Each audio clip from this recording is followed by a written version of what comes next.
O sistema de informação de Schengen é a maior base de dados de segurança europeia. Contém 70 milhões de alertas, desde barcos e automóveis roubados até pessoas procuradas por atos terroristas. Apoia milhares de polícias, guardas de fronteira e autoridades alfandegárias e judiciárias de 29 Estados. Só o ano passado, o SIS respondeu a 4 mil milhões de pesquisas feitas pelas autoridades. O SIS é, por isso, central na preservação de Schengen e da livre circulação tão valiosa para os cidadãos europeus. O SIS partilha informação e alertas entre autoridades policiais e judiciárias, protege a nossa fronteira externa comum e contribui de forma determinante para a nossa segurança interna. Por isso é tão importante reformar o SIS, adaptando-o aos desafios de hoje. Creio que este Parlamento deve agradecer à Comissão Europeia as propostas apresentadas, mas deve defender que é possível fazer mais. E são estas propostas que hoje aqui apresento e que quero sucintamente enunciar. O SIS pode contribuir para uma atuação mais célere e eficaz no combate ao crime. Para isso, os Estados-membros têm de inserir toda a informação, fazê-lo atempadamente e partilhá-la com a Europol. O SIS já protege as nossas crianças, mas pode fazê-lo ainda melhor. Crianças em risco de rapto, crianças desaparecidas, migrantes ou não, todas têm de estar no SIS. Atravessar fronteiras não pode significar menos proteção. O SIS é um elemento central na nossa segurança, cada vez mais utilizado e com mais e melhor informação. Por isso temos de garantir que a tecnologia utilizada é robusta e capaz de dar respostas. Por isso temos de reforçar a capacidade do sistema central, assim como a proteção face a ataques externos e eventuais falhas. Em paralelo, devemos insistir no princípio Bigger System, Better Safeguards, que guiou a criação do SIS-2. Reforçamos as normas de proteção de dados e asseguramos o financiamento adequado das campanhas de informação ao público.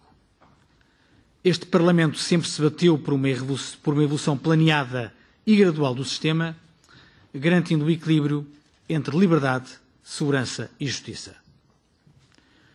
Allow me now to detail a bit more my... E se me permitem, agora vou apresentar alguns detalhes, centrando-me em 6 áreas. Em primeiro, a arquitetura do sistema. Como sabem, o SIS é um sistema central, com uma base de dados central em Estrasburgo e outra na Áustria. A Comissão propõe que todos os Estados-membros tenham uma cópia nacional que estaria ligada ao sistema central.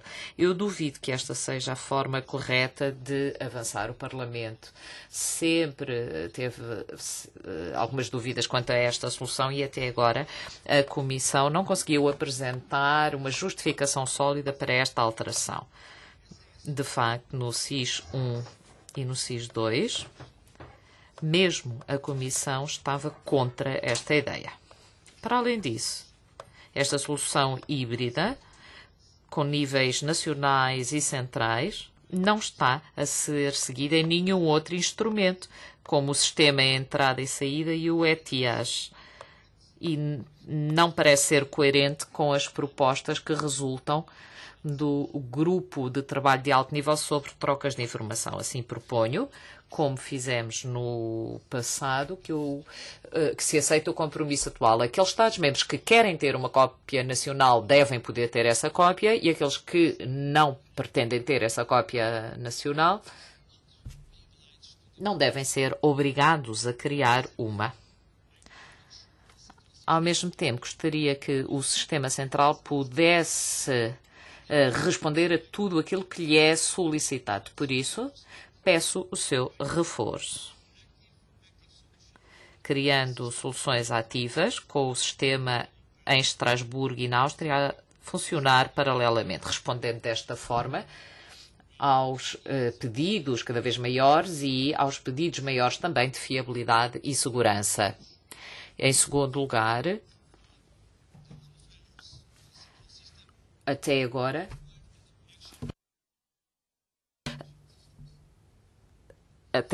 as falhas ocorreram nas práticas nacionais e centrais em termos de redundâncias e gostaríamos precisamente de eliminar as redundâncias com o caráter central do SIS-2. Por isso, penso que com esta proposta há uma duplicação de estruturas.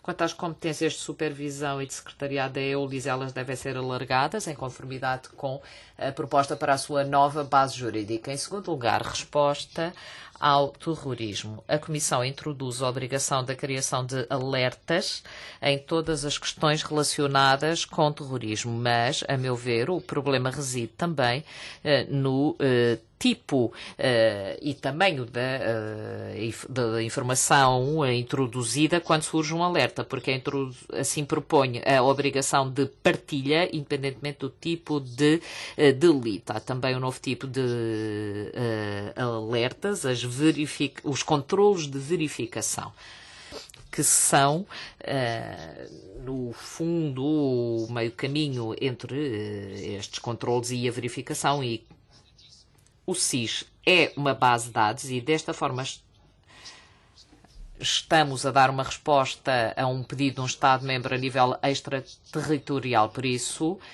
a eficácia do sistema estará em causa se a maior parte dos Estados-membros não puderem fazer aquilo que lhes é solicitado. Ou seja, proponho controlos de verificação obrigatórios. Os Estados-membros devem prever na sua legislação este tipo de alertas ou indicações e limitá-lo apenas com base em questões operacionais ou questões processuais da legislação nacional. E como já referi, o SIS é uma base de dados e, por isso, os Estados-membros têm que partilhar aquilo que for necessário para que uma ação seja levada a cabo, mas na maior parte das vezes a informação não armazenada no sistema é necessária e, assim sendo, os pontos de contacto nacionais e os gabinetes Sirene devem fornecer dados complementares.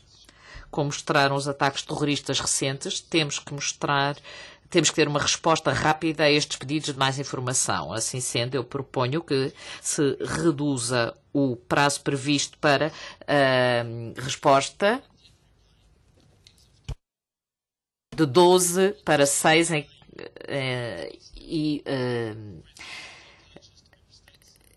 o SIS é essencial porque fornece informações aos Estados-membros, mas pode ser um apoio também às autoridades no terreno, e por isso eu gostaria que a Europol seja sempre informada, sempre que através do SIS uma autoridade nacional encontra alguém relacionado com terrorismo, tal como foi proposto e muito bem pelo Sr. Gérard Depré numa reunião anterior desta comissão.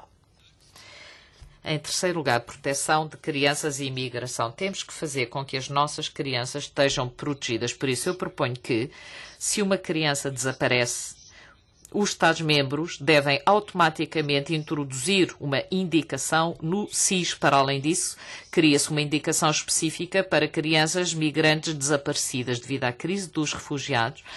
Em 2015, a Europol disse que 10 mil crianças tinham desaparecido. Por isso eu proponho a criação de uma indicação específica crianças migrantes desaparecidas e a introdução de uma obrigação em conformidade com a posição do Parlamento Europeu sobre o Eurodac, criando uma indicação deste tipo em caso de desaparecimento. Em quarto lugar, agências.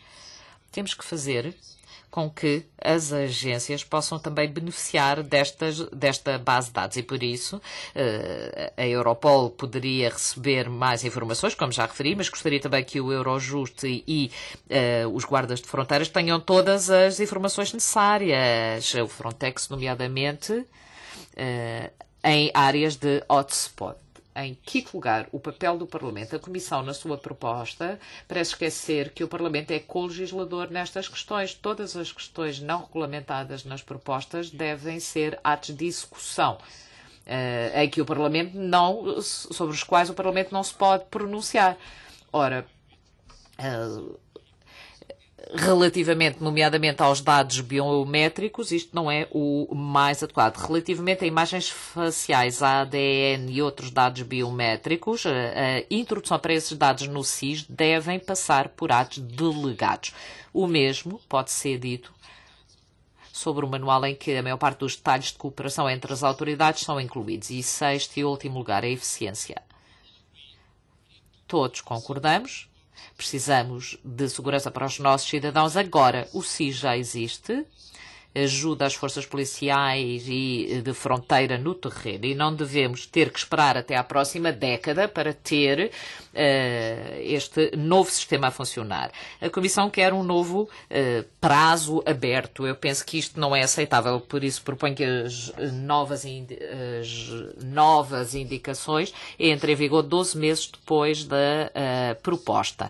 Há uma avaliação prevista na base jurídica para o SIS 2, que foi solicitada pelo Parlamento na altura da sua aprovação, e devemos levar também em consideração as avaliações dos Estados-membros feitas de forma regular no contexto do mecanismo de evolução SIS. O SIS é um dos campos avaliados em todos os Estados-membros e estas propostas que vos apresento partem desses princípios e, a meu ver, criam um equilíbrio e um sistema de verificações que pode melhorar ainda mais o sistema, preparando para novos desafios e, ao mesmo tempo, respeitando os direitos fundamentais dos cidadãos.